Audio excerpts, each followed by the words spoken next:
Welcome back to the Gridiron Grind with Andrew and Lance. Today we got a lot of off-season talk to talk about. There's been some trades, some injuries, some joint practices, a lot of fun stuff. But first off, how you doing, Lance? Looks like you're in a different location right now. I know, Andrew. I feel like I'm just constantly on the move. It's crazy. You got a haircut, right? I did. I did. It was much needed. Yeah, it looks great, man. But no, yeah, Appreciate things are that. good. So just visiting some family here in Utah, and um, but hey, the show's got to go on. Got to keep talking, and got to keep Absolutely. comparing notes. And it's amazing how old news becomes in the NFL. Mm-hmm. Like, you miss it by a few days, it's gone. That window of opportunity to talk about whatever you wanted to. So.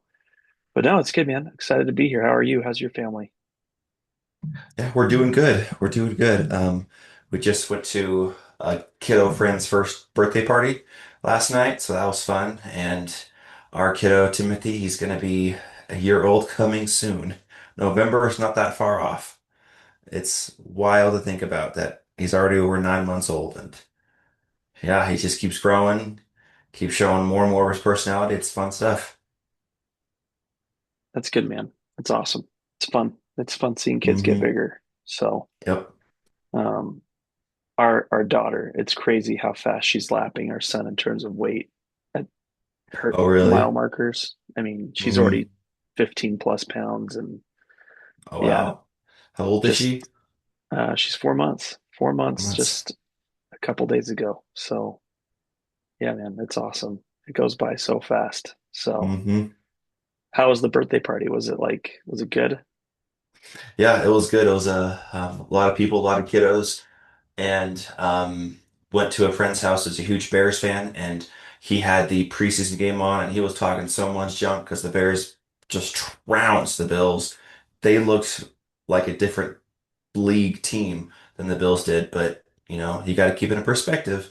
The Bears wanted to play their ones for two full series on both offense and defense, and the Bills just played their twos and threes. But still, saying that, the Bears, they look sharp. Can't deny that. Caleb Williams was just dinking and dunking, finding open guys, led to a touchdown, and their defense just smothered the Bills.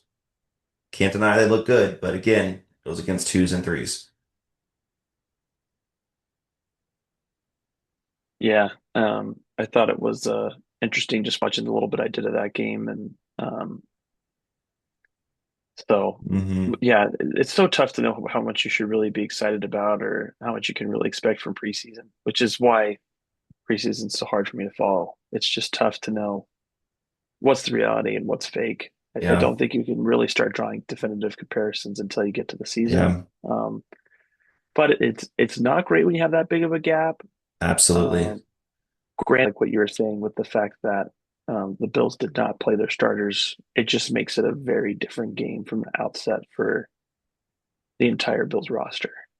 Hmm. Yeah, So, yeah. And I've been changed in believing this that joint practices do show a little bit more than preseason games because preseason games are so random, and like you said, it's a lot of times twos and threes against twos and threes.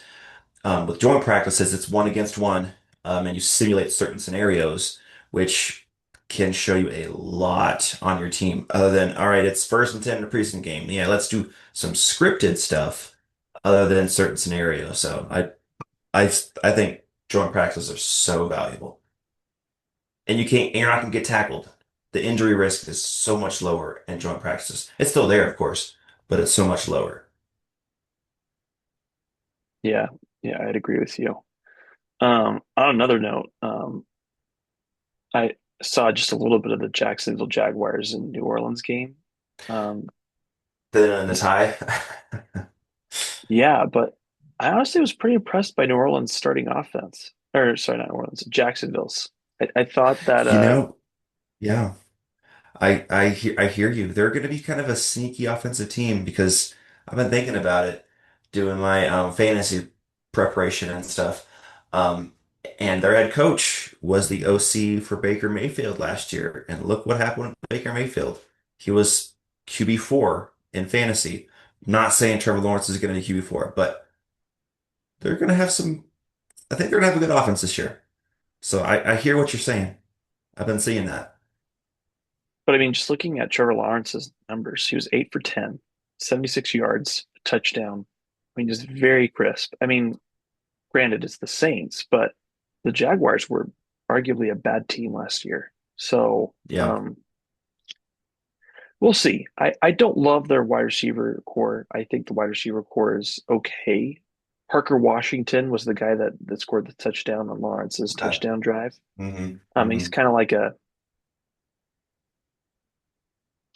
sneaky guy, kind of like maybe John Dotson for the Eagles type of a receiver, where he's not going to do big work, but he can sneak in and do some good things overall. Yeah. Yeah. Um, so yeah, we'll see what happens there. But I was impressed. And the other note I was going to say, just real quick from that Saints and the Saints side was quarterback room was brutal. I mean, if this Yeah. is what they plan on really putting out there this year, that it will be a horrible year for that team. I just Shook just did not look. He threw one ball that his tight end bailed him out on. What was that tight end's name? Um, I think it was Michael Jacobson. It could have been Welch, but it was a horrible pass. And somehow he was able to Hmm. reach in and grab the ball to prevent it being an interception, but not a great look. So that was just a couple of things that I saw this week that I thought, man, um, could be interesting. So we'll see how it pans Yeah. out. Yeah. I'm just from what I've been, I haven't been super paying attention to the Saints, but just the little bit I've been hearing and those numbers that you're saying, I don't think Tyler Shought's going to win that job. I think it's going to be Rattler. And he's looked okay. Not great, but not awful, like functional. But I feel bad for Kellen Moore, honestly. He signed up for this. He knew what he was getting into, and now he's gonna have to prepare for a top five pick next year, basically. And maybe that's what he wanted. Maybe he Could wanted be, to. could be. Wanted to develop his own guy in the draft. Yeah. It's just I the think tough next part year's is, QB draft is good. well, I feel like they say that every year, right? Next year is the golden year, and then we actually get to the draft. You're like, maybe it's not as good as we thought it was. So Hmm. that's to be determined. But I do understand, wanting to be able to have your own team, and so yeah, that's just a couple of interesting things that I had my eye out for. So I'm guessing that Cincinnati's going to play their starters again tonight against Washington, but we'll see.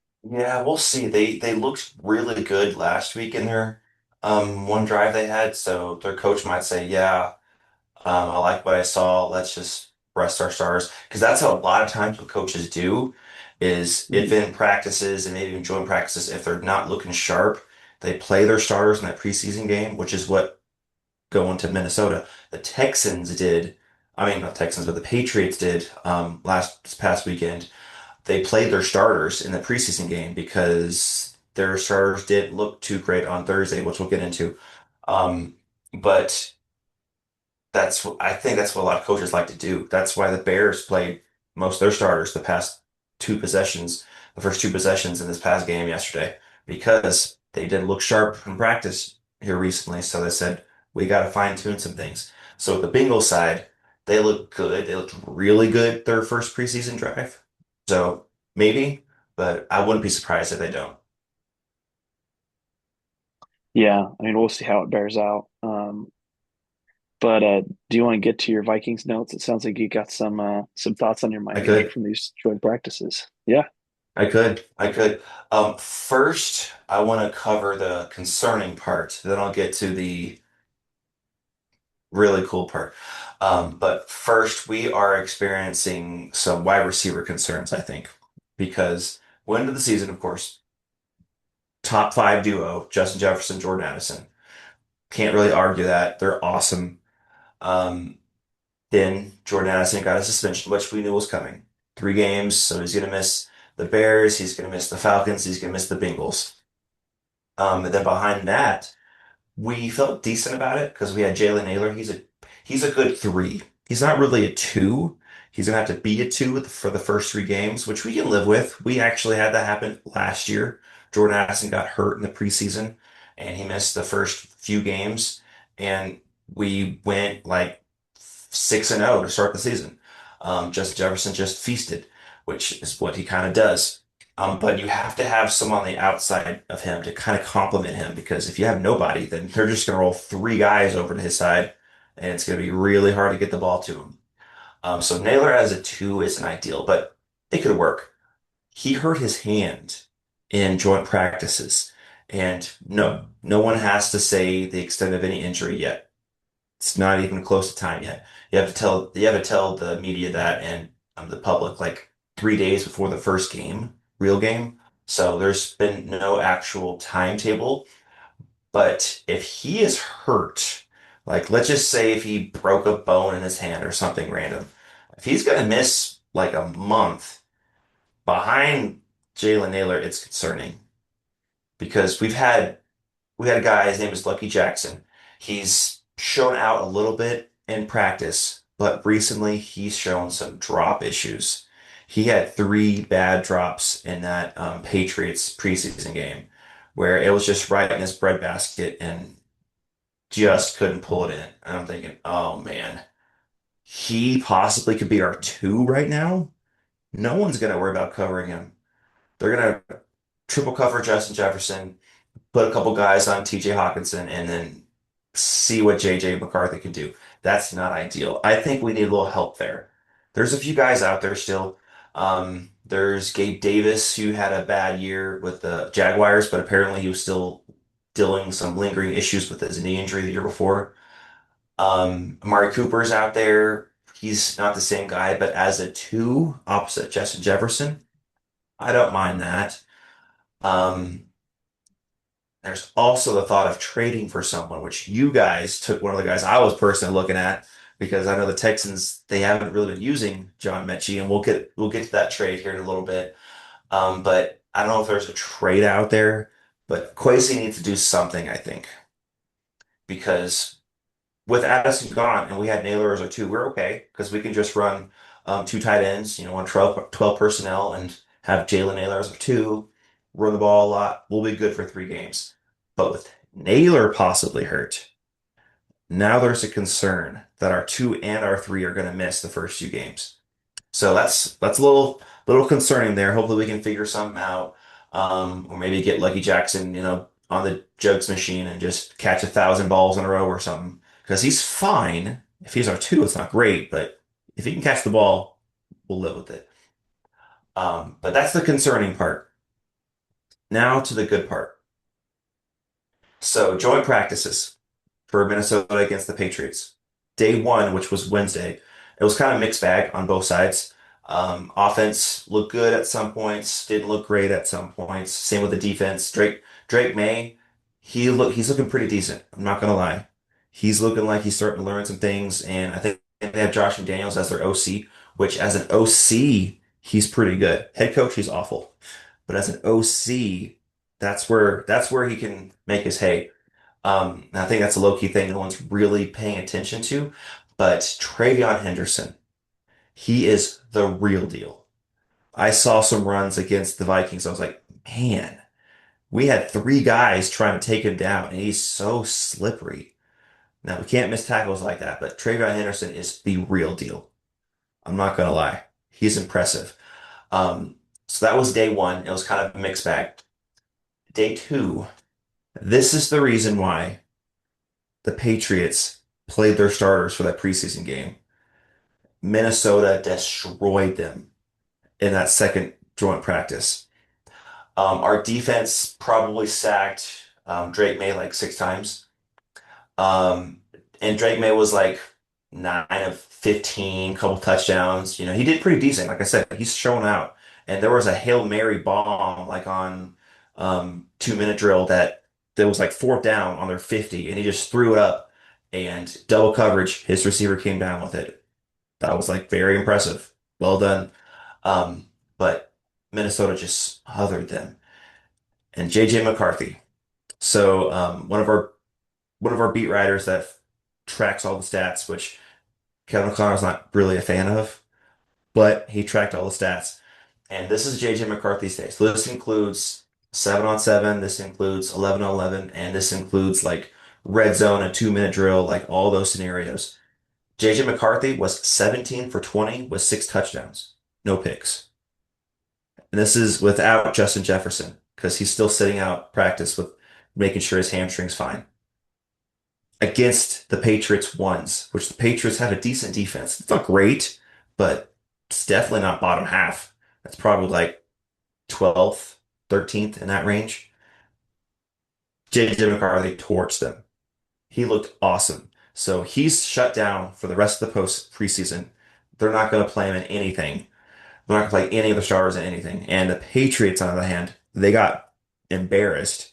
So they had to play their starters in that first preseason game against our backups, which, as they should, they looked pretty good. They marched down the field on us. Our offense couldn't do anything.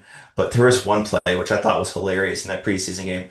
So your boy Milton Williams, who's their big free agent, he got through our O line pretty quickly.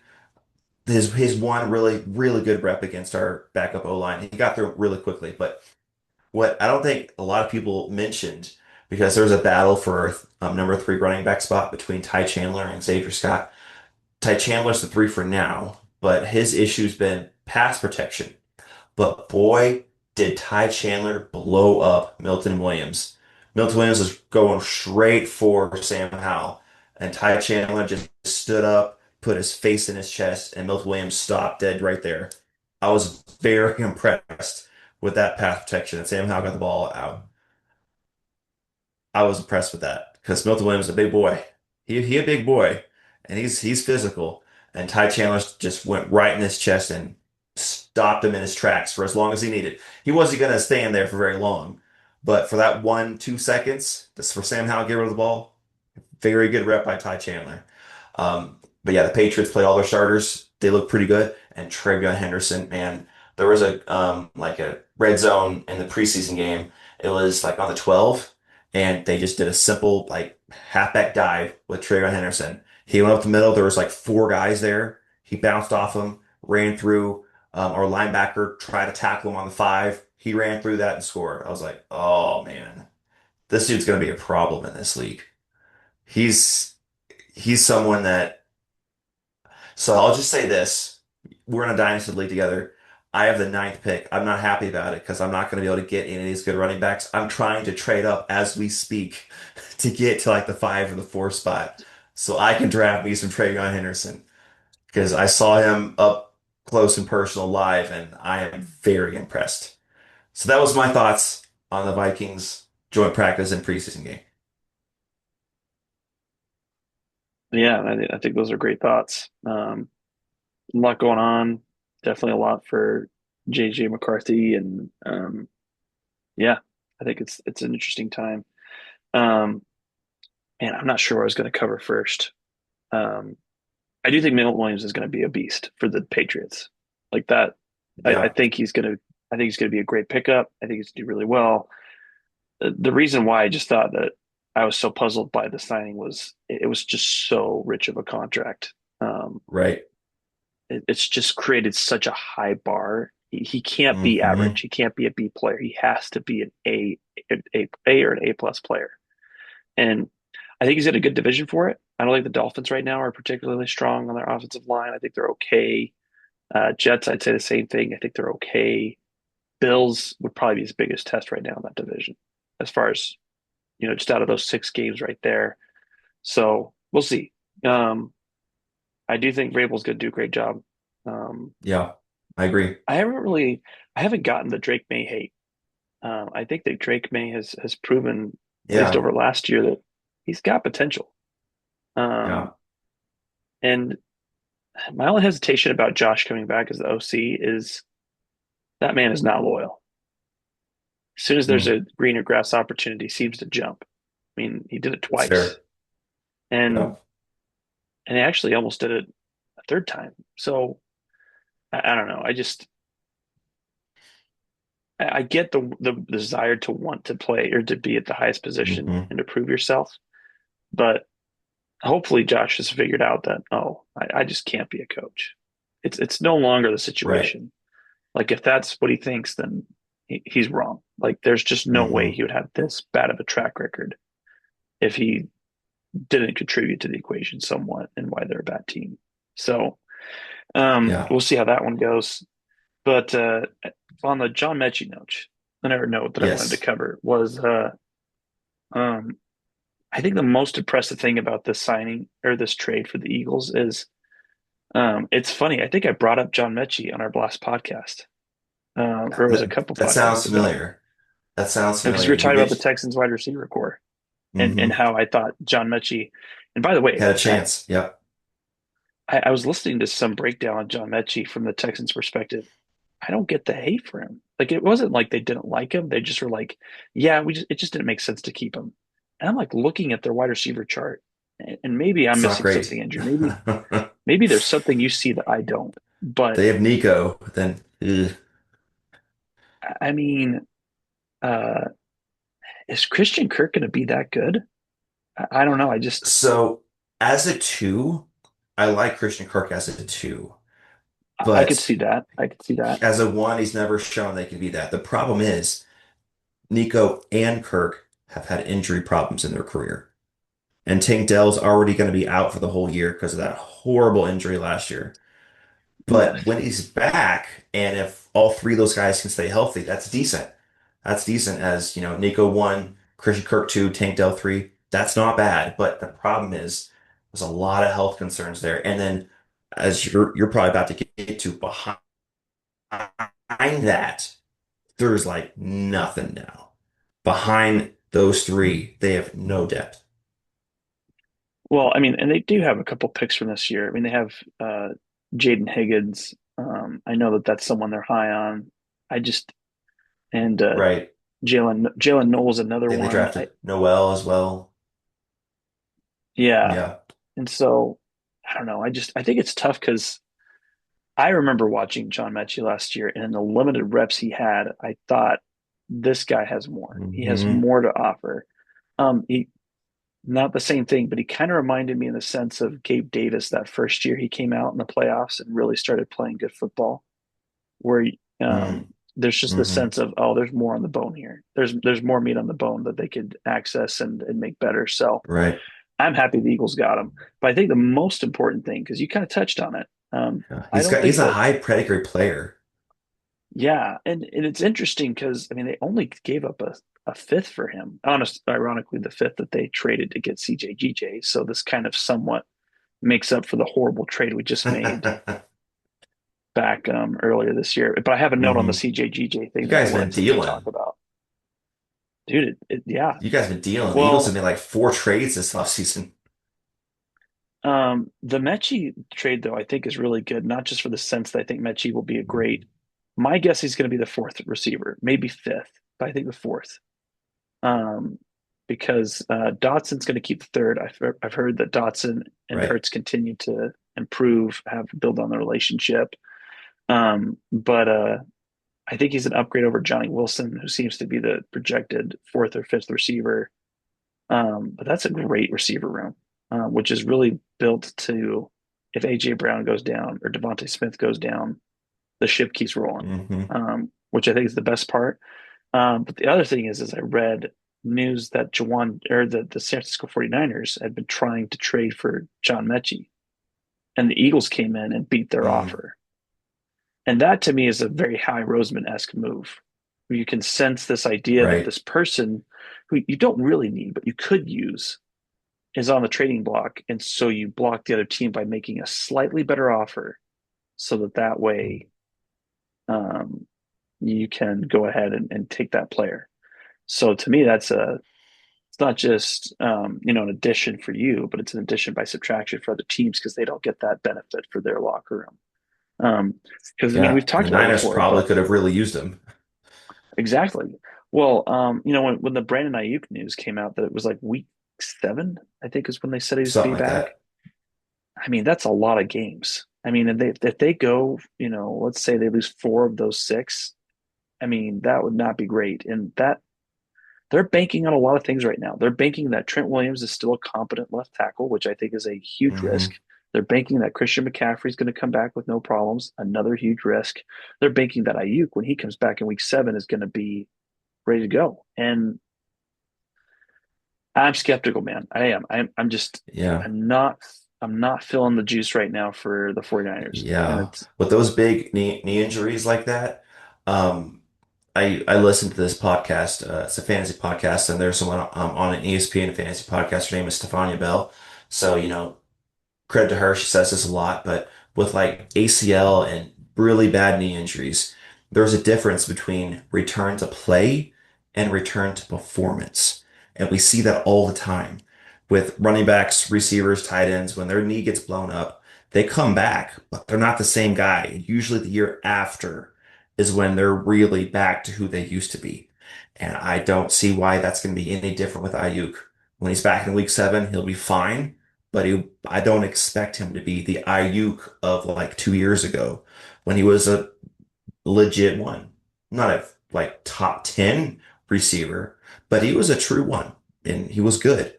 Um, I don't expect that from him. So to your point, they're expecting a lot of Juwan Jennings, who's a really good two. I don't know if he's a one, and they're expecting a big jump from Ricky Pearsall, which he's an unknown. Maybe he does have that in him, but maybe he doesn't. Maybe they just have two twos running out there, and they're like the Packers wide receiver core, who they have a bunch of twos but no bona fide one. And George Kittle is going to be their one, and he already has injury issues in his career. So yeah, I hear what you're saying. They definitely could have used a John Mechie who would have been like another two for them, but running three twos out there as opposed to just two is smart. yeah, yeah. So I mean, I'm excited for wide receiver core. The part I'm concerned about for the Eagles that just it just doesn't seem to get fixed, man, is our CB2 spot. Um, Mm. and your dang Vikings took Isaiah Rodgers. Hmm. I And he's been really don't loving understand why. life. I don't understand why we didn't resign him. I mean, a 2-year, $10 million contract was something we absolutely could have afforded. It's not that And expensive. Yep. I don't know why we didn't take it. I don't know why we let him Hmm. walk. And the crazy thing is he was like when free agency opened, that when it opened, we didn't go after O line first. We didn't go after D line first. Rodgers was our first signing. And I thought that was interesting. I said, okay, I know we need the trenches. We need to fix the trenches. Yet our very first signing, the guy we went after first was Isaiah Rodgers. And that's because Brian Flores really wanted this guy. And he's been looking pretty good. He's been looking pretty good. He's not perfect, which no player is perfect, and he's No. never been a every snap guy, which he's gonna be now, basically. So we try to get him used to the system and understanding that he's not gonna just be in certain scenarios. He's gonna pretty much never leave the field. And so he's been beat a couple times, but he's been showing some plays and showing his athleticism. And there was a quote that he had. He was like asked some questions like right out the gate, and one of the things he's excited for is the amount of interceptions the Vikings have been known for the past couple years under the B-flow system, and he's wanting to get his hands on the football. That's basically what he was saying. I'm like, I love that. And another sneaky thing with him is with his return game history that he has. He's not going to return punts or kicks with Minnesota because we want him to be healthy for the defense. But with that acumen he has, if he gets his hand on a ball, watch out. He has the opportunity to house that sucker because of the vision he has and the athleticism. So I'm really excited that he decided to go a little bit west and join Minnesota. Well, another thing too I mentioned about Isaiah Rodgers, this gets overlooked, but last year Darius Slay went out against the Bengals, and Rodgers had to step in. But there was a miscommunication between Burrow and his receiver. I can't remember if it was to Higgins or Chase, but Mm, Rodgers could have intercepted the ball. He could have gone for it, but he didn't feel confident in his angle, so he intentionally tipped it to CJGJ, who had a more mm. clear path to get the interception. That's the type of That's player you're getting in smart. Rodgers. Yeah, And yeah. he's not obsessed with just getting his own stats. He's obsessed with winning. Like that's what Hmm. I want on my team is you want winners. You want people that are obsessed about how do we make our team better. Um, like for example, one of my favorite things this year, AJ Brown. who hasn't played much in the preseason because they're trying to take it easy on him and make sure he's not going to Right. get hurt. So it's been limited. But he was asked a question about, how good of a receiver he is. And he basically said he's going to go out and show how great of a receiver he is and put up good numbers. But then he qualified it and said, but that's only within the confines, basically, of our game plan. Like only when a Hmm. game plan offers it. And that right there is like, that's what you want to hear from your players. You want them to be Right. competitive. You want them to have that drive, but then to qualify it, but only when it makes sense for our team, only when the opportunity is right. Hmm. So, and that's what you guys are getting in Isaiah Rodgers. Now, the Eagles, on the other hand, uh, we cannot figure out what we're doing in CB2, and it terrifies me, Andrew, because that is the difference between us being able to be a playoff team or not. Is if we can't lock down the CB2 spot, it could be a long season. I don't think Keely Ringo's been necessarily bad. He has had bad moments, and I think that's probably how I describe Hmm. it as someone with potential, but he seems to be a streaky player. Like I feel like there's moments where Keely really has a good lockdown coverage, but then there's other times where you're like, wow, not only did he not put himself in the right spot, he gave up a 30-yard completion. Like that is Hmm. egregious. We talked a little bit about in the Bengals game, but kind of interesting. Um, Vic Fangio intentionally sent a zero blitz and put Keely Ringo on an island against Jamar Chase to test and see what he would do. And ultimately, Ringo failed the test and Chase scored a touchdown. But I Hmm. liked how Fangio said that he intentionally put him in that spot to see how he would do and to highlight a point of this is what I'm expecting you to do in the regular season. I need you to be ready. So Right. um, I think there's a chance that Keeley could do what Nakobe Dean did last year. Eagles fans probably don't remember this very well because of how things went with Nakobe Dean because he had such a phenomenal season. But Dean had a horrible postseason or preseason. Um, Mm. in fact, I think it was against Kenneth Gainwell that he had him on a wheel route, and Gainwell just smoked him. I mean, it was bad. It was up everywhere.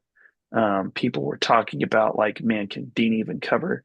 Well, the ironic thing is, we get to the season, and the Jaguars are playing the Eagles, and the Jaguars are trying to drive down to, I think, ultimately win that game. I think they would have been able to pull it out if they'd scored a touchdown. But another similar situation, it was the Will Route concept. Dean knew what was coming, put himself in position to Mm. make this beautiful one-handed interception. So that's what I'm hoping for. I'm hoping that Ringo can make this similar arc. Haven't seen it yet, which concerns me. But man, we're playing Dallas in week one, and he's going to have George Pickens. Um, Yeah. this guy's got to be ready because George Pickens is a 1A, 1B type receiver, right? It's not a true wide receiver Yeah. one, but Hmm. he's dang good. So, He's got some talent. Yep. He's great at that one-on-one jump ball, go route. And yeah, you got to be ready for that. well, and if things continue to go this way, I think it's totally possible that the Eagles go ahead and make one more trade move. I know that's crazy. It's crazy. We just made two Wheeling and trades, dealing. and but if Keeley continues to struggle, the Eagles are not going to stand pat. They will do something. Stephon Gilmore is out there. He's out there. Yeah. Asante Samuel Jr., Rasal Douglas. Yep. There's some guys. There's some possible Yeah, guys out there. And with Gilmore, if you but guys are in that route, he he was good, but not great because of he's older, of course. Um, and he was our two last year.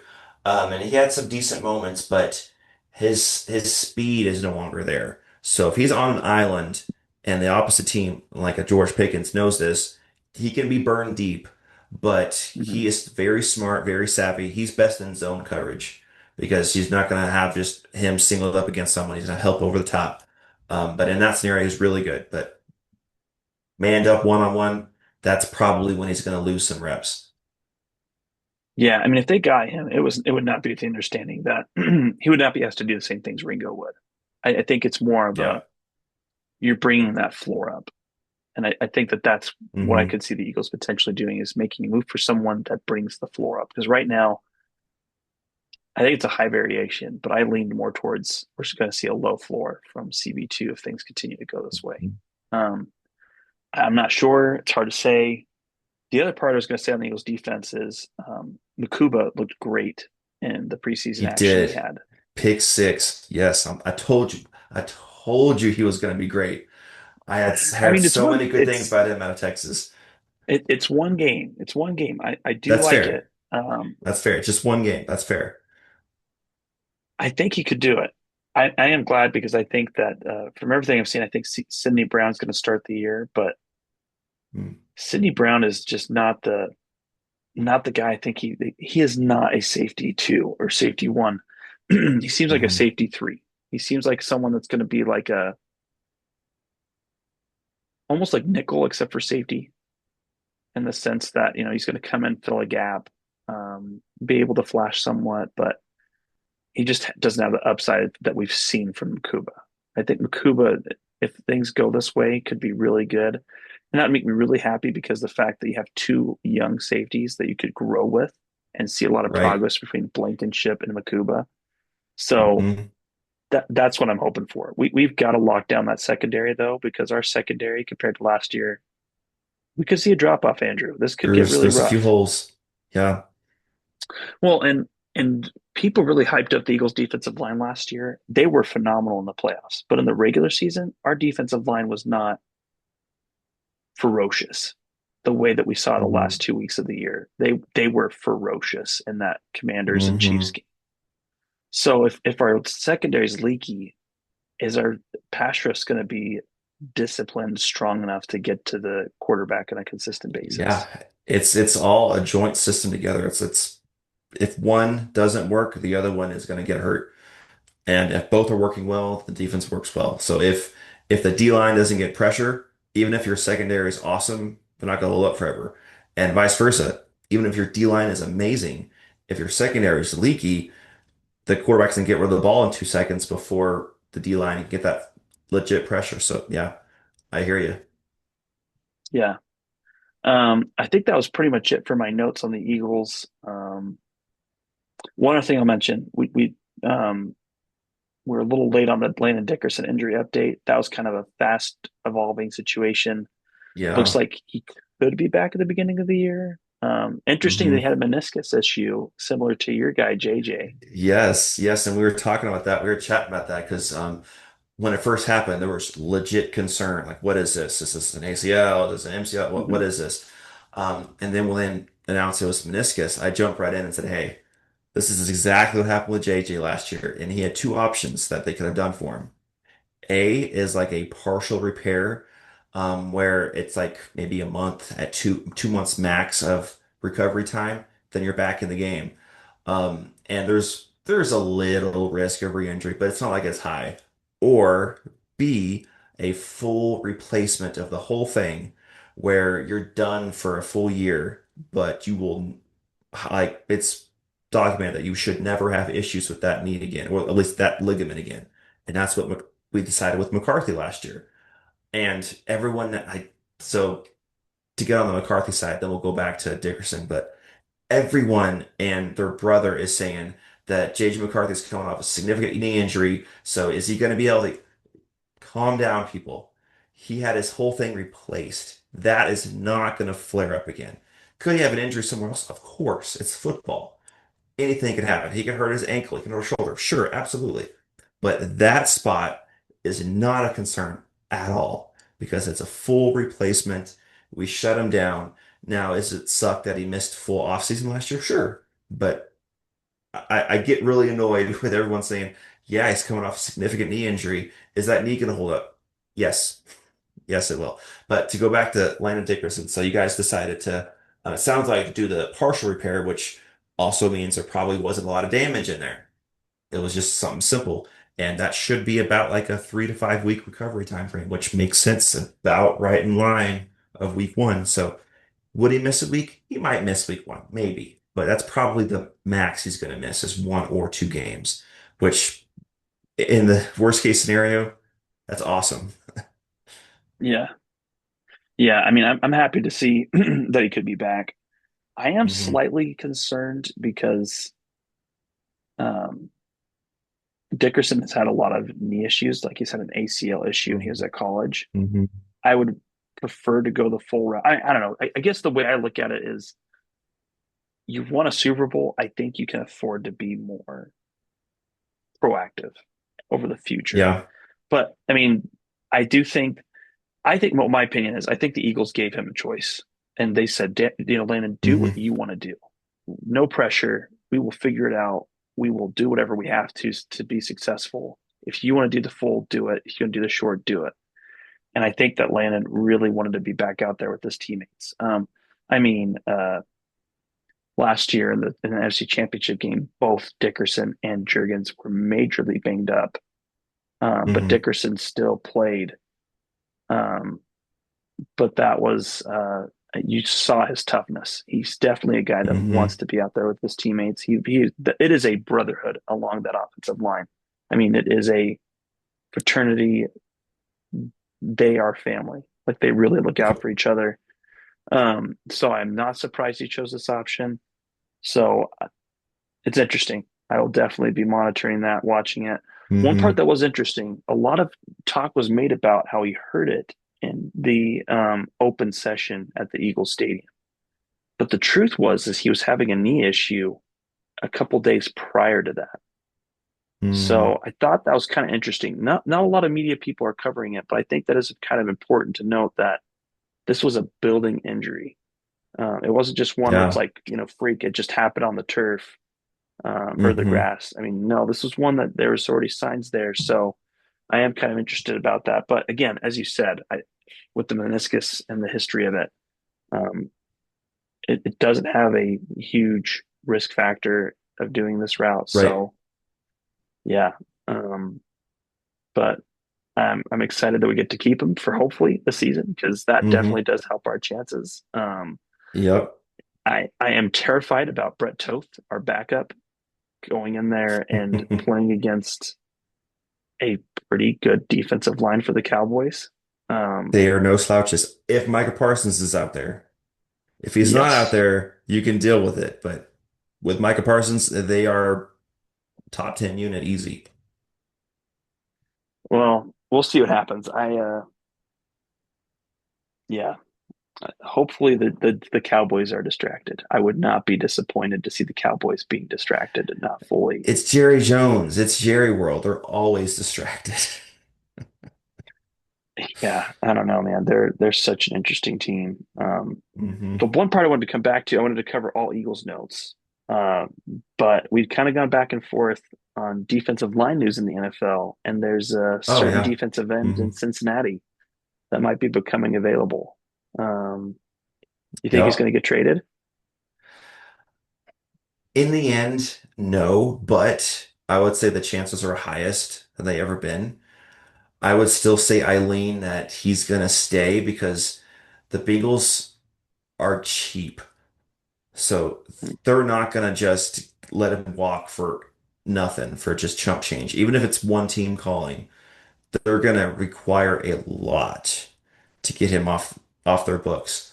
Um, and we were talking about this in our chat. He's 30 years old, gonna turn 31 at the end of the year. So he's still got a few good years left. That's just part of the reason why he's looking for a high contract, but the Bengals are saying no. So, there's some back and forth there, but the way I see it ending, honestly, is nasty. I don't see the Bengals accepting a trade because I don't think they're going to offer that blows them away. I think Hendrickson's probably going to play out the year and be a free agent next year. I don't think he's signing with this team. I was thinking about this throughout the night. The Bengals are this the front office is awful. They do this all the time. If I was gonna guess out of the three scenarios where A, he gets extension, B, he gets traded, or C, he walks, I'm gonna guess that he walks. Which, if you can get Trey Hendrickson just a bidding war in free agency, that's awesome. As opposed to giving up some draft capital. Next year he'll be 31 going on 32. So I think he's still got like 2, 3, maybe 4 years left of, you know, peak-ish pass rushing um, talent left in him. because the past 2 years he's been top two or three as far as sacks and pass and QB pressures just consistently, and that's on a bad defense. If he was on a good defense getting that where secondary is locking people up, he's got someone else rushing on the other side. No, he's by himself getting double teamed and he's still producing this high production. So I think he's still very valuable. I would say that if anyone was going to trade for him, it should be about the value of a first round pick plus a little change. So a really good potential young player and like a third or fourth round pick, or a first round pick and a fifth or something like that, or somewhere along those lines. I think that's what's going to take to get him off the Bengals side, which I don't know if anyone's going to offer that. That's why I lean toward he's going to walk. I don't think he's going to hold out the season because that's going to lose. He's going to lose like $18 million. That's a lot of money. I think he's going to play, but I don't see him resigning unless the Bengals have a change of heart or he has a change of heart. But they're both firm on their stance right now. We're not paying you. I want this much money. So I see it ending very nasty. Yeah. I think we kind of differ on a few things. One, I don't think this is someone you're getting in their prime. I think that Mm, prime to me means that their best years are ahead of them.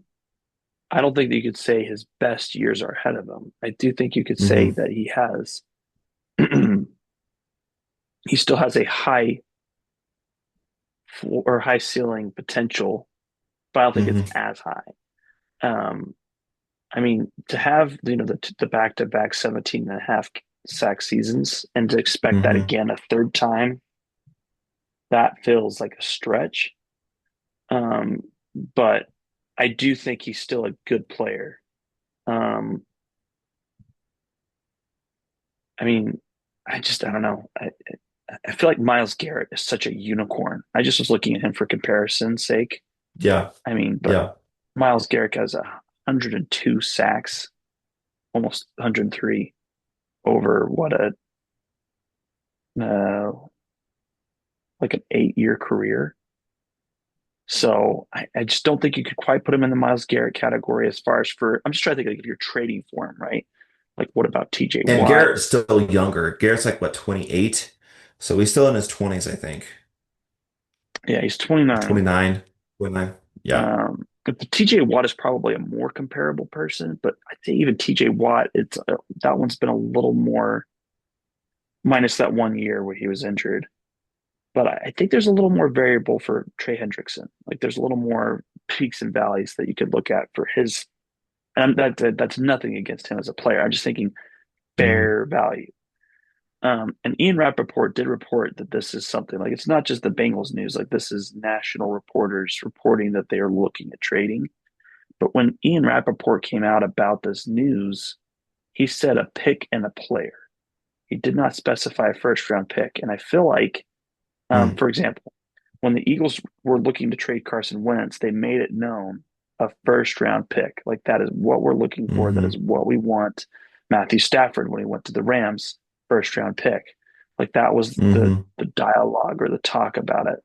Um, we didn't hear that for Trey Hendrickson, which to me indicates uh, I think there's some variables.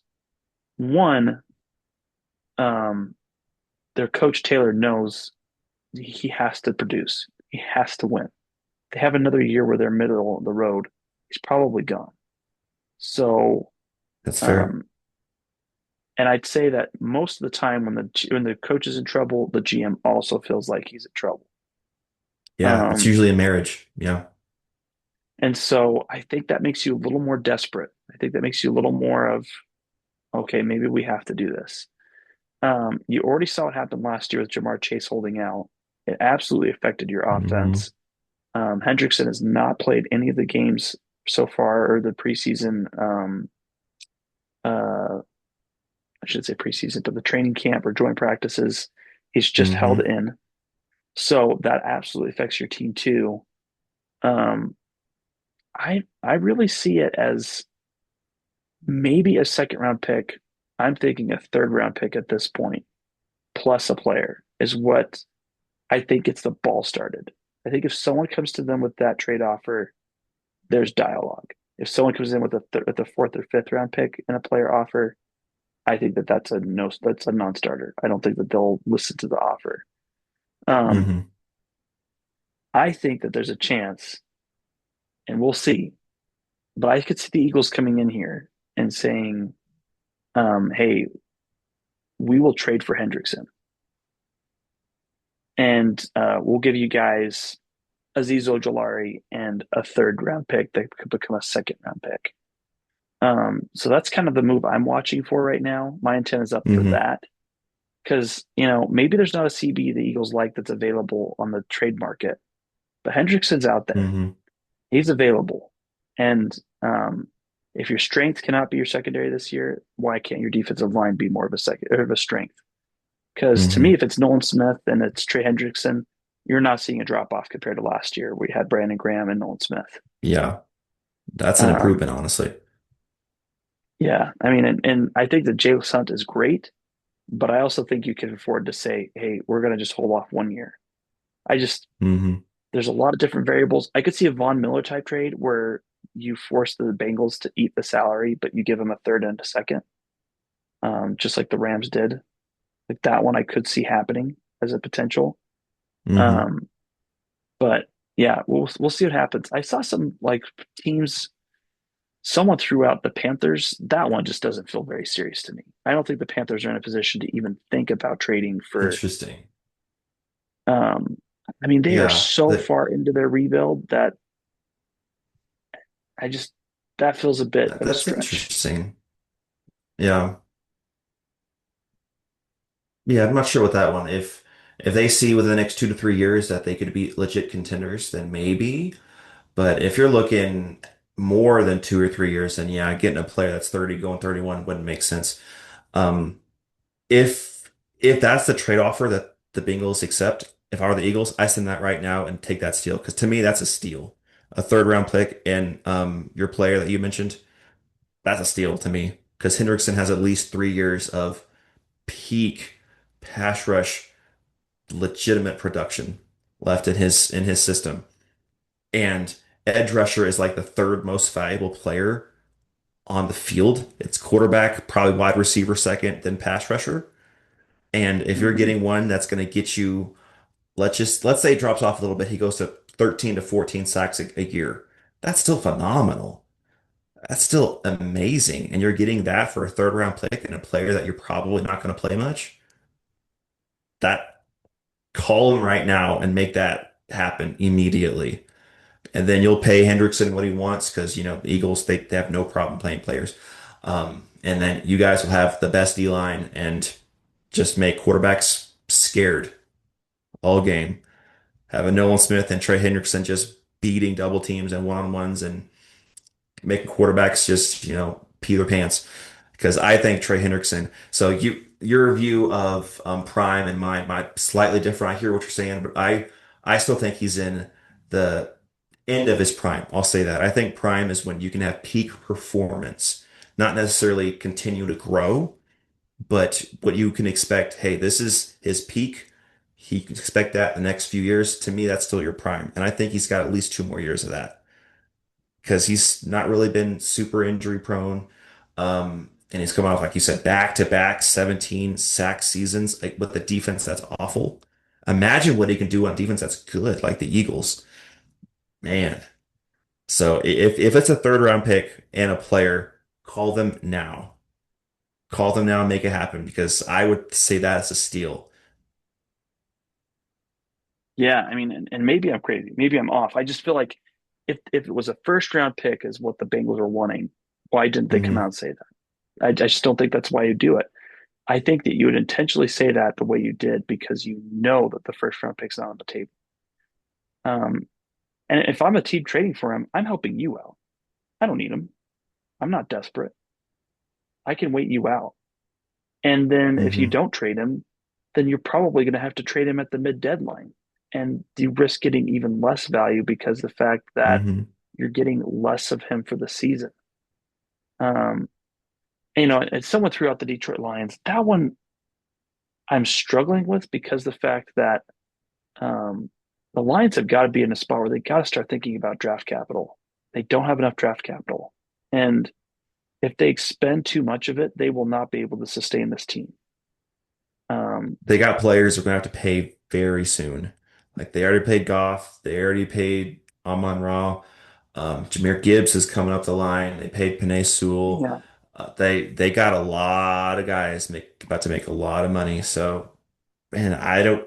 I mean, if they trade for Trey Hendrickson, that's going to be amazing for them. That it makes sense as far as just the team itself because they're missing one edge rusher. They tried the Za'Darius Smith experiment last year, didn't really work out. But I don't know if they could re-sign Trey Hendrickson to the deal that he wants. That's what I would say. Could they afford a trade for him? Sure. Could they help this year? Absolutely. But could they re-sign him? I don't think they can. So yeah. I hear what you're saying on that. So I mean, we'll see how it goes. I think Hendrickson's gone. I think at this point it's a Okay. matter of who's he going to. I and I say this as I qualify this for saying also the midseason deadline. If it's not now, it's later. Okay. That's my opinion. I just chemistry matters, man, and the Bengals have almost none. Yeah, I mean, from top to absolutely. bottom. There's always something. They're the they're the AFC Cowboys. Or yeah, the Cowboys of the North, or yeah, whatever you want to call it. Hmm. It's not a good look. Yep. It's not a good look. I don't like the way that they're going. But all I'm just saying is that we'll take them off your hands, guys. Ship them to Hmm. Philly. We'll take good care of them. Hmm. It'll be like Saquon Barkley and talk about how his favorite season and the time he's only appreciated is when he was in Philly. We'll happily do that for Yep. you. Yep. But so I just want to get this right. If it comes down to where the Eagles are like, hey, we'll give you a second and fifth, would you the Bengals keep him over um, you know, letting him go for that trade value and maybe, if you wait another year and let him walk in free agency and get like a third or fourth back, would you rather that route? A second and a fifth, just straight up, I don't think is enough. I don't think that's enough. And I mean, if it was second and a fifth and a player, okay, that's fine. But I don't think a second and a fifth is quite enough. If it's like that thing you mentioned, a second and a third, okay, because that's about the same value as a one. I just see it, the value total needs to be about the same as a first round pick. That's the way I value Trey Henderson. And I think the Bengals see the same thing. That's why he hasn't been moved yet. Because he said he wanted to be traded months ago and nothing has happened. You know people have been calling. You know they have the second he said he wanted to be traded. Mm, But they haven't listened because no one's offered what they wanted. Now the price might be cheaper. It's very possible because they haven't had a deal yet and it's getting close to the season. So yeah, mm. the price has gone down, but I still say the overall value is going to be a first round pick. Yeah, we'll see. We'll see what happens. I'm very interested. This is Hmm. probably the most interesting situation in the NFL right now, I'd say, is how does this fall out? Yep. And I just don't want him to go to the Packers because the Packers need edge rushing help. They have money, That's a they great have picks. that's a great That place. would make Yeah. sense. And if he goes to the Packers, I have to review my thought on the NFC North because that would make a ton of sense. And I still think their offense is slightly overrated. Everyone's saying they have one of the best offenses. I don't see that. But with Trey Henderson, their defense is legit and they can make it work. And if Matthew Golden is anywhere close to the hype, they could be a legit team. So I don't want that to happen. I'm so surprised that there is so much hype for this offense. I don't know, man. I do like their tight end core. I think Musgrave and Kraft make a good Kraft one-two is very punch. underrated. He's awesome. But Christian Watson's going to be out for like half the season. He's dealing with a knee injury. Romeo Dobbs has shown that he's a two at best. He's a And three then at best. Jalen Reed has already hurt himself. He might miss a game or two. And again, he's a two. He's Yeah. good in space, but he has some drop issues. So Matthew Golden needs to be a legit one for this to work. And I don't know if he's that. He's a rookie. It's hard to tell. Yeah, I don't know. I have my personal opinions on Romeo Dobbs, but I picked him up in free agency last year and was deeply disappointed in his play. Um, Hmm. I would say he's Hmm. super streaky, and even that was just not. I just don't think he's a very great Yeah. player. Like to me, I would say the differences Hmm. in like a Dotson, Mechie type player versus Dobbs is not that much. You're looking at like a wide receiver three right now. I don't know. That's totally fair.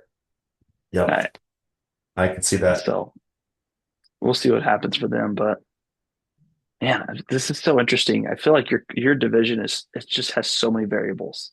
I could see it where It the does, Detroit for Lions real. just totally fall apart because the defensive coordinator, offensive coordinator setup just doesn't pan out the way it's Hmm. supposed to.